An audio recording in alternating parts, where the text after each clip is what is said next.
Good morning बच्चों आज मैं आपको बायोलॉजी का एक नया चैप्टर पढ़ाने जा रही हूँ जिसका नाम है नियंत्रण एवं समन्वय। ठीक है बच्चों, नियंत्रण एवं समन्वय चैप्टर पढ़ाने जा रही हूँ जिसको इंग्लिश में कहेंगे कंट्रोल एंड कोऑर्डिनेशन।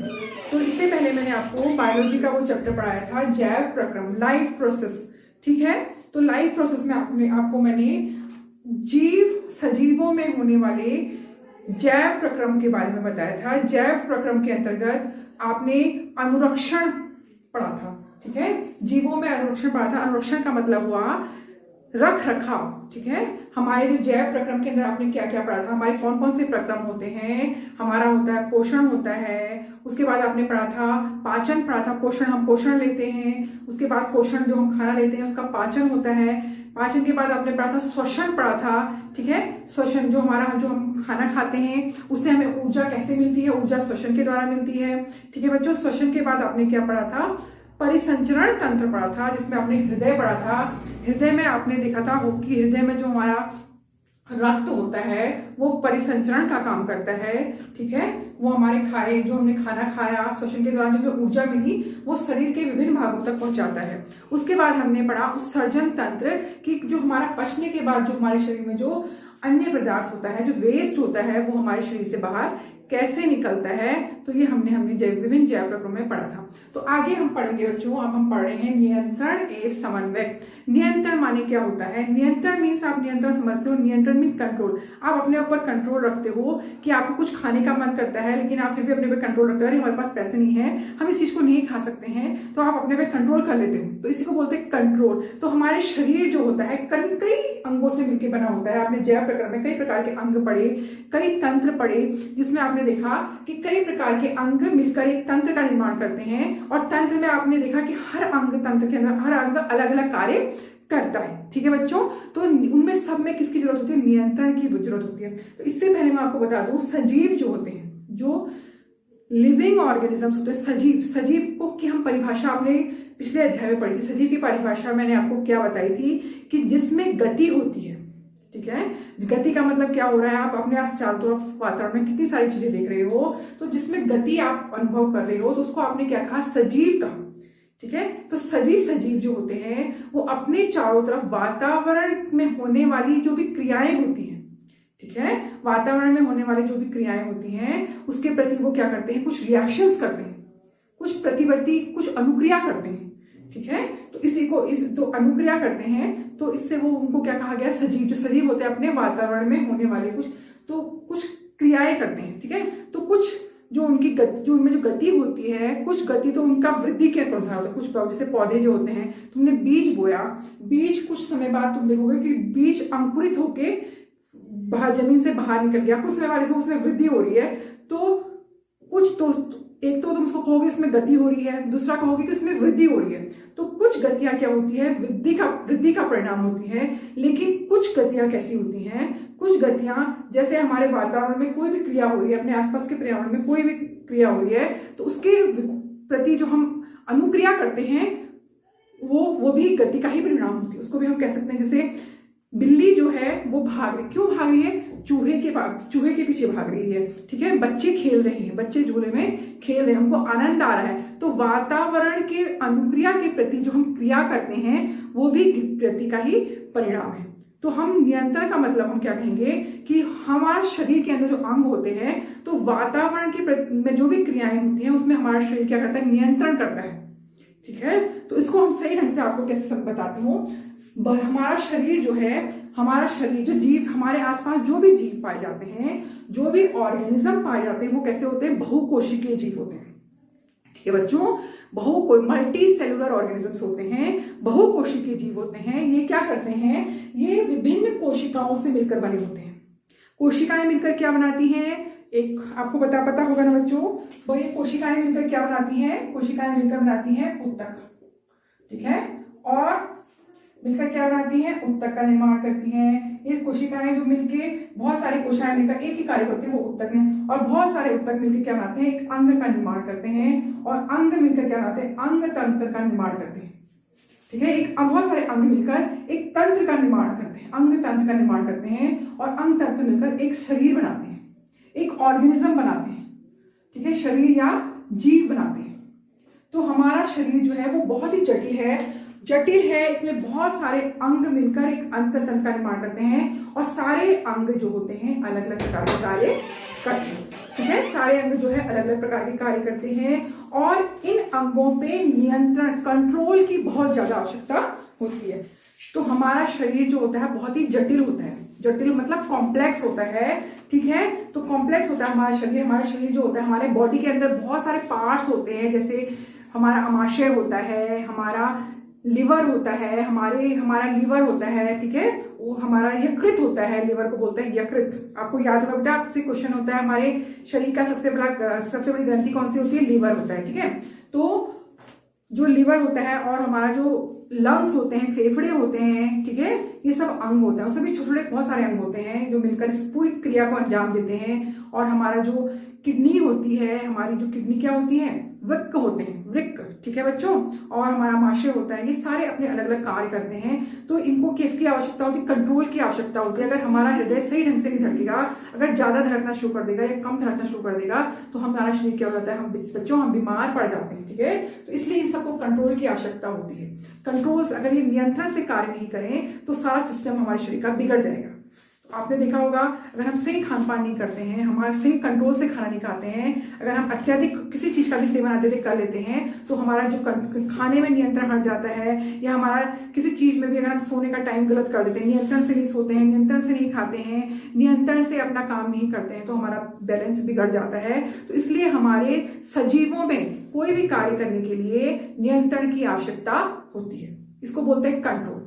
ठीक है, तो इसको हम लिखेंगे कैसे बच्चों? मैंने आपको लिख के बता रखा है नोट्स में। बहुकोशिकीय जीवों में, बहुकोशिकीय जीव क्या हुए? हम जो मल्टीसेलुलर, जो बहुत सारे कोशिकाओं से मिलकर बने होते हैं, वो होते हैं बहुकोशिकीय जीव। बहुकोशिकीय जीवों में विभिन्न कोशिकाएं, ऊतक एवं अंग तंत्र जो होते हैं, ये अलग अलग कार्य को करते हैं। कोशिकाएं अलग, ठीक है, सभी मिलकर अलग अलग कार्य करते हैं और सभी कार्य एक सुनियोजित तरीके से होते। सुनियोजित मतलब सही टाइम टेबल से होते हैं। सभी अपना काम बड़े सही तरीके से करते हैं। हर एक हमारे शरीर का एक अंग अच्छी तरीके से अपना काम सही सुनियोजित माने टाइम टेबल से अपना काम करते हैं। ठीक है, अब आप भी जब अपना स्कूल का काम करते हो, स्कूल में जब क्लासेस लगती है, सभी सुनियोजित ढंग से लगती हैं, टाइम टेबल से लगती हैं। अगर ऐसा नहीं होगा तो सारा काम बिगड़ जाएगा। ठीक है, सभी जीव आवश्यकता अनुसार कार्यों का नियंत्रण करता है और हमारे शरीर में अलग अलग अंगों को कार्य करने के लिए नियंत्रण चाहिए। अतः जीवों में नियंत्रण बहुत जरूरी है। नियंत्रण मीन्स कंट्रोल। बच्चों ये लाइन अच्छा से याद रखना, नियंत्रण मीन्स कंट्रोल। ठीक है, तो कंट्रोल की आवश्यकता है।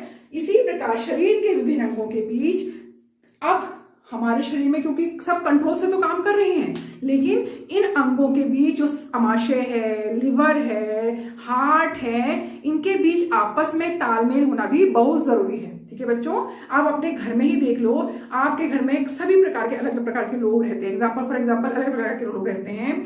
जैसे कुछ बड़े लोग रहते हैं, कुछ छोटे बच्चे रहते हैं और कुछ और छोटे बच्चे रहते हैं। सब अपना अलग अलग कार्य कर रहे हैं, नियमित ढंग से सुनियोजित ढंग से कार्य करें। अगर इनमें आपस में तालमेल नहीं होगा, आपस में कोऑर्डिनेशन नहीं होगा, समन्वय नहीं होगा, तो हमारे घर का सिस्टम सही नहीं रहेगा। अगर आपस में तालमेल, सब एक दूसरे की बात सुनकर एक दूसरे के अनुसार काम करेंगे, तो आपके घर का घर बहुत अच्छे से चलेगा। तो इसको बोलते हैं समन्वय। तो नियंत्रण और समन्वय का आपस में तालमेल होना बहुत जरूरी है। कंट्रोल और कोऑर्डिनेशन, कंट्रोल के साथ हमेशा कोऑर्डिनेशन चाहिए कि आप अपने में कंट्रोल कर रहे हैं, आप कोई चीज अपने में कंट्रोल करके चले, लेकिन उसके साथ साथ आपको कोऑर्डिनेशन भी चाहिए। आपको दूसरों की बात भी सुननी है।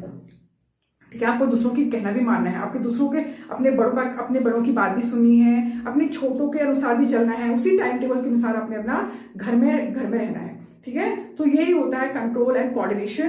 ठीक है, उसको लिखेंगे। इसी प्रकार शरीर के विभिन्न अंगों के बीच तालमेल होना भी आवश्यक है। इसी तालमेल को समन्वय कहते हैं। जैसे आपका हृदय जो है धड़क रहा है और वो क्या काम करता है, वो ब्लड को पूरे शरीर के विभिन्न भागों तक पहुंचाता है। ठीक है, और इसको पहुंचाता कौन है? हम जो सांस लेते हैं वो ऑक्सीजन पहुंचाते हैं। ठीक है, हम सांस में क्या लेते हैं बेटा? कौन सी गैस लेते हैं? ऑक्सीजन लेते हैं। और बाहर कौन सी गैस छोड़ते हैं? कार्बन डाइऑक्साइड छोड़ते हैं। तो सही ढंग से कार्बन डाइऑक्साइड गैस, जब ऑक्सीजन सही मात्रा में, जब ऑक्सीजन हमारे शरीर को मिलेगी, तो सही मात्रा में जो होगा, हार्ट जो होगा हमारा काम करेगा। तो हार्ट और हमारे फेफड़ों के बीच सही तालमेल होना जरूरी है, समन्वय होना जरूरी है, नहीं तो इनका तालमेल बिगड़ जाएगा, हार्ट सही ढंग से काम नहीं करेगा या हमारे फेफड़े सही ढंग से काम नहीं करेगा। इसलिए हमें हमारा हृदय और फेफड़ों के बीच तालमेल होना जरूरी है। इसी को बोलते हैं नियंत्रण समन्वय। सजीवों में नियंत्रण और समन्वय क्या होता है, दोनों में होना बहुत जरूरी है। समझ में आ गया बच्चों को नियंत्रण और समन्वय क्या होता है, बहुत इंपॉर्टेंट है, इसको अच्छे से समझ लेना नियंत्रण और समन्वय क्यों जरूरी है। तो सजीवों में नियंत्रण और समन्वय बहुत जरूरी, क्योंकि हमारा जो बहुकोशिकीय शरीर है बहुत ही जटिल है, बहुत ही कॉम्प्लेक्स है। अगर इनमें नियंत्रण और समन्वय नहीं होगा तो सही ढंग से हमारा शरीर काम नहीं करेगा। ठीक है, तो हमारे शरीर में बच्चों नियंत्रण और समन्वय कौन करता है, हमारे शरीर में सब, तो इसको भी कंट्रोल करने के लिए कुछ चाहिए होता है। तो जैसे हमारे शरीर, हमारे घर में क्या होते हैं, हमारे घर का मुखिया कौन होता है, जो हमारे घर का मुखिया होता है पूरे घर को कंट्रोल करता है, और ठीक है, कंट्रोल और कोऑर्डिनेशन समन्वय आपस में तालमेल बनाते हैं घर वाले, परिवार वाले। तो वैसे ही, ठीक है बच्चों, वैसे ही हमारे शरीर में भी नियंत्रण के लिए एक मुखिया होता है, ठीक है, एक उसका हेड होता है। तो हमारे शरीर में नियंत्रण और समन्वय कौन करता है, तो नियंत्रण समन्वय क्या दो चीजें करती है, तंत्रिका तंत्र और हार्मोन्स, ये पूरे शरीर में नियंत्रण और समन्वय का काम करती हैं। ठीक है बच्चों, तो बच्चों अभी तक मैंने आपको बताया कि जो हमारे शरीर में नियंत्रण एवं समन्वय जो होता है, कंट्रोल एंड कोऑर्डिनेशन होता है, वो जो होता है हमारे जो तंत्रिका तंत्र और हार्मोन्स द्वारा किया जाता है। ठीक है, हार्मोन्स जो होते हैं वो एक प्रकार के रसायन होते हैं, केमिकल्स होते हैं। ठीक है बच्चों, तो अब हम पढ़ेंगे तंत्रिका तंत्र।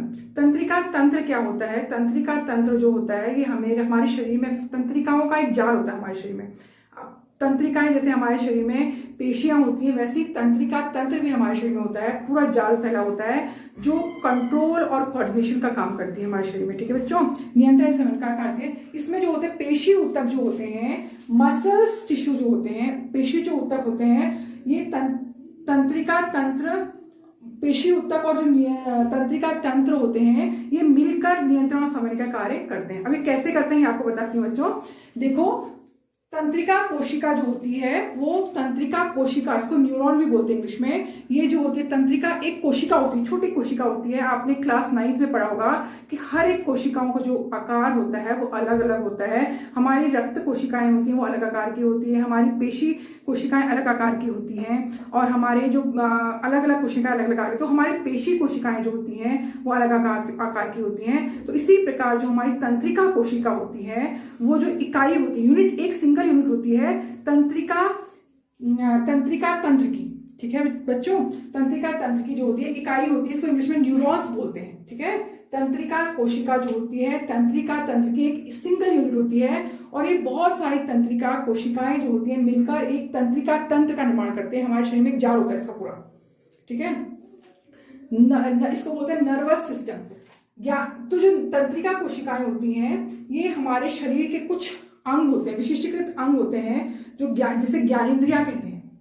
ठीक है, उनके द्वारा जो तंत्रिका तंत्र होती है सूचनाएं ग्रहण करती है। जो बाहरी वातावरण में, जो भी बाहरी वातावरण में कोई भी क्रियाएं होती हैं, उसका जो हमारा शरीर जो ग्रहण करता है वो ज्ञानेंद्रियों के द्वारा ग्रहण करता है। कोई भी बाहर के जो वातावरण में जो भी क्रियाएं होती हैं, जो हमारी ज्ञानेंद्रियां, आप तो छोटी क्लासों से पढ़ते आ रहे हो, जो ज्ञानेंद्रियां क्या क्या होती हैं। ज्ञानेंद्रियां हमारी आंख होता है, हमारी नाक होती है, हमारी जीभ होती है और हमारी त्वचा होती है। ठीक है, इसको बोलते हैं ज्ञानेंद्रियां। और ये ज्ञानेंद्रियां क्या काम करती हैं, ये बाहरी वातावरण से, जो भी बाहरी वातावरण में जो भी क्रियाएं होती हैं, वह अनुक्रियाएं होती हैं, ये हमारे शरीर में कुछ अंगों में होती हैं। ठीक है, जो ये तंत्रिका तंत्र की जो कोशिकाएं होती हैं इन्हीं अंगों में होती हैं। जो तंत्रिका तंत्र की जो कोशिकाएं होती हैं, नर्व सेल्स की जो कोशिकाएं, जो सेल्स होते हैं, वो इन्हीं ज्ञानेंद्रियों में मौजूद होती है, जो बाहरी वातावरण से हमें बताती है कि क्या परिवर्तन हो रहा है। ठीक है बच्चों, तो इनकी जो तंत्रिका कोशिका होती है वो एक इस प्रकार की होती है। इसका डायग्राम बहुत इंपॉर्टेंट है। ये तंत्रिका कोशिका का डायग्राम मैंने आपको बता रखा है, मैंने लिखा नहीं कहीं पे, इसको लिख दी थी यहाँ पे, तंत्रिका कोशिका। एक तंत्रिका कोशिका डायग्राम है, आपने क्लास 9th में भी पढ़ रखा है। ठीक है, इसको इंग्लिश में बोलते हैं न्यूरॉन। ठीक है, और ये जो होती है तंत्रिका तंत्र की एक यूनिट होती है, इससे मिलके तंत्रिका तंत्र बनता है। ठीक है, ये छोटी कोशिका होती है और ये हमारे ज्ञानेंद्रियों में मौजूद होते हैं तंत्रिका कोशिकाएं। ठीक है। इसका डायग्राम देखिए, आपको बताती हूँ। ये इस टाइप से, इसमें थोड़े से ये ऐसे से आप देख रहे हो, ये दिखेंगे। और ये इसमें बीच में ये जो होते हैं, इसको बोलते हैं ध्रुमिका, डेंड्राइट्स बोलते हैं इसको। जो आपको ये पूंछ जैसी दिख रही है, इसको बोलते हैं डेंड्राइट्स। और जो बीच में आपको दिख रहा है, ये है केंद्रक, न्यूक्लियस। और यहाँ पे जो द्रव भरा होता है, इसको बोलते हैं केंद्रिकाय। ठीक है, इसको बोलते हैं केंद्रिकाय। और जो ये लंबी पूंछ जैसी आप देख रहे हो, इसको बोलते हैं तंत्रिकाय या एक्सॉन। और ये लास्ट इसका सिरा, ये एंड पॉइंट बोलते हैं इसको, तंत्रिका, तंत्र का अंतिम सिरा। ठीक है। और इनका हर एक का अपना अपना कार्य होता है। इसका क्या काम होता है, देखो, जो बाहरी वातावरण से, जैसे आपको कुछ चीज को छू रहे हो आप, तो आपको गर्म लग रहा है, और गर्म लगने पर आपका हाथ एकदम पीछे को हट जा रहा है ना। आपको गर्म लगने से पहले इसको टच करती है, आपको शरीर जलने से पहले आपका हाथ पीछे को हट जा रहा है। तो ये जो सूचनाएं हैं, ये हमें तंत्रिका कोशिका हमारे शरीर से होते हुए, पूरे शरीर में होते हुए हमारे ब्रेन तक जाती है। कहाँ से वो मिलती है सूचना, सबसे पहले हमें ये ध्रुमिका देती है। ये ध्रुमिका होती है, इन सूचनाओं को ग्रहण करती है। और ये इतनी जल्दी होता है, जैसे करंट होता है ना, बिजली का करंट बच्चों, जैसे बिजली का करंट होता है, स्विच ऑन करते ही सारे घर की लाइट जल जाती है, वैसे ही इतनी जल्दी सूचनाएं हमारे ब्रेन तक पहुंचती है, और उतनी जल्दी हम इसके प्रति हम रिएक्शन करते हैं। ठीक है। तो ये ध्रुमिका जो होती है, ये सारी सूचनाओं को ग्रहण करती है, जो भी हमारी सूचनाएं होती हैं। और जो ये ध्रुमिका से होते हुए जो मैसेज होता है, वो कहाँ जाता है, ये केंद्रकाय में जाता है। केंद्रकाय इन सूचना को ग्रहण करता है, और केंद्रकाय में से होते हुए सूचना कहाँ जाती है, एक्सॉन। और ये क्रियाएं कैसी होती हैं, ये क्रियाएं जो होती हैं विद्युत आवेग की तरह होती हैं। कुछ ये यहाँ पर कुछ रसायनों का, रसायन के रूप में, ठीक है, विद्युत रसायन के रूप में ये रिएक्शंस होते हैं। विद्युत आवेग के रूप में ये रिएक्शंस यहाँ से होते हुए, तंत्रिका से होते हुए, ये तंत्रिका के अंतिम सिरे तक पहुंच जाते हैं। और यहाँ पर ये जो ये केमिकल्स होते हैं, कुछ रसायनों का विमोचन करते हैं, कुछ यहाँ पे कुछ केमिकल्स छोड़ते हैं, यहाँ पे कुछ केमिकल्स छोड़ते हैं। और यहाँ पे जो गैप होता है, गैप को पार करते हुए यहाँ पे इसी प्रकार से एक और, ये इस प्रकार एक और तंत्रिका, तंत्र की कोशिका इस टाइप से होती है। ये आप सोच रहे हो यहाँ पे एंड हो गया, यहाँ पे एंड नहीं हुआ है, यहाँ पे खत्म नहीं हुई है। इस प्रकार एक सिरे से एक जुड़ी होती है, इतनी छोटी होती है कि आप सोच भी नहीं सकते हो। ये ऐसे करके एक के बाद एक बहुत सारी जुड़ी होती है इस टाइप से। यहाँ पे कुछ रसायनों का, ये रसायन यहाँ से ध्रुमिका द्वारा ये मैसेज ग्रहण किया जाता है। और यहाँ पर कुछ रसायनों के रूप में इसको यहाँ से होते हुए यहाँ इसके अंतिम सिरे में आते हैं। यहाँ पे कुछ रसायनों का विमोचन होता है, छोड़ा जाता है। फिर ये जो मैसेज होते हैं, ये रसायन के रूप में अगली तंत्रिका कोशिका के ध्रुमिका द्वारा ग्रहण करके फिर इसी प्रकार की क्रिया आगे होते हुए हमारे ब्रेन तक पहुंचती है। ठीक है बच्चों, तो ये इस टाइप से ये होता है। और ये इसमें क्या क्या कार्य होता है, ये सूचना उपार्जित किससे जाती है, सूचना जो होती है वो किसके द्वारा ग्रहण की जाती है, ये ध्रुमिका द्वारा ग्रहण की जाती है। ये इंपॉर्टेंट है बेटा क्वेश्चन, इसको आप याद रखोगे। तो ये सूचना किसके द्वारा ग्रहण की जाती है, ये ध्रुमिका द्वारा ग्रहण की जाती है। और कोशिकाओं से होते हुए, ये देखो, कोशिकाएं से होते हुए फिर यहाँ से ये सूचना यहाँ आती है, कोशिकाएं से होते हुए सूचनाएं कहाँ जाती हैं, तंत्रिका से होते हुए विद्युत आवेग के रूप में ये यात्रा करती है। और तंत्रिका से विद्युत आवेग, ये आपको नोट्स बता लिखे मैंने आपके लिए, इसको आप नोट कर लोगे ताकि आपको क्वेश्चन आंसर लिखने में कोई परेशानी ना हो। तंत्रिका से विद्युत आवेग अंतिम सिरे तक पहुंच जाता है तथा कुछ रसायनों का विमोचन कर ये रसायन रिक्त स्थान जो होता है, इसको बोलते हैं साइनेप्स बोलते हैं इसको। ये मैं लिखना भूल गई बच्चों, सिनेप्स बोलते हैं इसको। ये जो रिक्त स्थान होता है बीच में, दो कोशिकाओं के बीच में जो खाली स्थान होता है, इसको सिनेप्स बोलते हैं। और ये साइनेप्स को पार करते हुए, खाली स्थान को पार करते हुए ये अगली कोशिका की ध्रुमिका द्वारा ये मैसेज ग्रहण किया जाता है। और ये एक कोशिका जो होती है, इसका जाल हमारी बॉडी में, पूरी बॉडी में बिछा होता है। आगे बच्चों हम पढ़ेंगे तंत्रिका प्रतिवर्ती क्रिया। ठीक है, प्रतिवर्ती क्रिया क्या होती है, प्रतिवर्ती क्रिया इसको बोलते हैं रिफ्लेक्ट एक्शन। ठीक है, रिफ्लेक्ट एक्शन, इसका मतलब क्या हुआ, प्रतिवर्ती क्रिया आपको समझाती हूँ बच्चों। प्रतिवर्ती क्रिया जैसे आपने किसी गर्म बर्तन को छुआ तो आपका हाथ अचानक पीछे हट गया, बिना सोचे समझे, आपने कुछ नहीं सोचा। ठीक है, अचानक आप, जैसे आपने गर्म बर्तन को छूते ही आपने बिना सोचे समझे हाथ आपका पीछे हो जाता है। या फिर रोशनी की तरफ देखने पर, तेज रोशनी, सूरज तेज चमक रहा है और आप उसकी तरफ देख रहे हैं तो आपकी आंखें खुद ही स्वतः ही बंद हो जाती है। सांप को देखने पर आपकी सांसें अचानक तेज चलने लगी और आप भागने लग गए, डर के मारे आप पीछे हो गई। ठीक है, तो ये सारी क्रियाएं कौन सी क्रियाएं हैं? इसमें क्या होता है, मस्तिष्क तक मैसेज सूचना पहुंचने से पहले ही हम अपनी प्रतिक्रिया दे देते हैं। ठीक है, इसमें कोई सोच समझ के हम कोई कार्य नहीं करते हैं। अचानक बिना सोचे समझे वातावरण में होने वाली क्रियाओं के प्रति हम जो प्रतिक्रिया करते हैं, हमारे आसपास कोई भी क्रिया हो रही है उसके प्रति हम जो रिएक्शन देते हैं अचानक बिना सोचे समझे, उसमें कोई सोच विचार नहीं होता है, तो उन क्रियाओं को बोलते हैं प्रतिवर्ती क्रियाएं। ये एक प्रकार की अनैच्छिक क्रियाएं होती हैं जो सोच समझ के हम मस्तिष्क द्वारा हम काम करते हैं, उनको ऐच्छिक क्रियाएं बोलते हैं। और जो बिना सोचे समझे अचानक हम क्रियाएं कर लेते हैं उनको बोलते हैं प्रतिवर्ती क्रियाएं या फिर अनैच्छिक क्रियाएं, क्योंकि इसमें मस्तिष्क, हमारा ब्रेन का कोई रोल नहीं होता है। मैसेज ब्रेन तक पहुंचने से पहले ही हमारी एक मेरुरज्जु होती है। मेरुरज्जु क्या होती है? हमारे मस्तिष्क के नीचे पीछे एक मेरुरज्जु होता है। मेरुरज्जु जो होता है, इसको स्पाइनल कॉर्ड भी बोलते हैं। ये हमारे रीढ़ की हड्डी के नीचे सुरक्षित रहता है। रीढ़ की हड्डी जो हमारी बैकबोन होती है इसके नीचे सुरक्षित होता है। ये जो होता है इससे हमारी तंत्रिकाओं का जो जाल होता है, इस पे मैसेज जो होता है पहले मेरुरज्जु में जाता है, उसके द्वारा फिर हमारे ब्रेन तक पहुंचता है। तो जो मैसेज सूचनाएं होती हैं हमारी तो तुमिका द्वारा ग्रहण की जाती है और वो ब्रेन तक पहुंचने से पहले ही मेरुरज्जु जो है उनको कंट्रोल कर लेता है, नियंत्रण कर लेता है। और ये पेशी, हमारे जो पेशी उत्तक होता है, हमारे जो हाथ होती हैं, ये पेशी उत्तक कहलाता है। हमारी मसल्स जो होती हैं ये पीछे को हो जाती है, तो हमें मेरुरज्जु ही इनको मैसेज देता है कि हमारा हाथ पीछे हो जाए, इसको कंट्रोल कर लेता है। इस घटना को मेरुरज्जु अंजाम देता है, इसको कंट्रोल कर लेता है। तो इसके लिए इसको बोलते हैं प्रतिवर्ती क्रियाएं। ये एक प्रकार की यांत्रिक क्रिया होती है। ठीक है, एक मैकेनिकल एक्शन होता है ये, इसको बोलते हैं रिफ्लेक्ट एक्शन। ठीक है, और ये एक प्रकार की यांत्रिक क्रिया है और इसमें जो होता है ब्रेन का कोई रोल नहीं होता है। ब्रेन तक मैसेज पहुंचने से पहले ही स्पाइनल कॉर्ड मेरुरज्जु जो होता है इसको नियंत्रण कर लेता है। तो इसको हम लिखेंगे कैसे? देखो, ऐसी क्रिया जिसमें किसी बाहरी वातावरण या किसी उद्दीपन से अचानक परिवर्तन के प्रति बिना सोचे समझे होने वाली जो क्रिया होती है, हम इसको सोचते नहीं है, अचानक हो जाती है। ठीक है, इनको बोलते हैं प्रतिक्रिया। ठीक है, इसको अनैच्छिक क्रिया होती है और ये इसमें ब्रेन का कोई रोल नहीं होता है। इसको मेरु जो स्पाइनल कॉर्ड होती है वो कंट्रोल करती है और ये पेशियों उत्तक द्वारा कराई जाती है।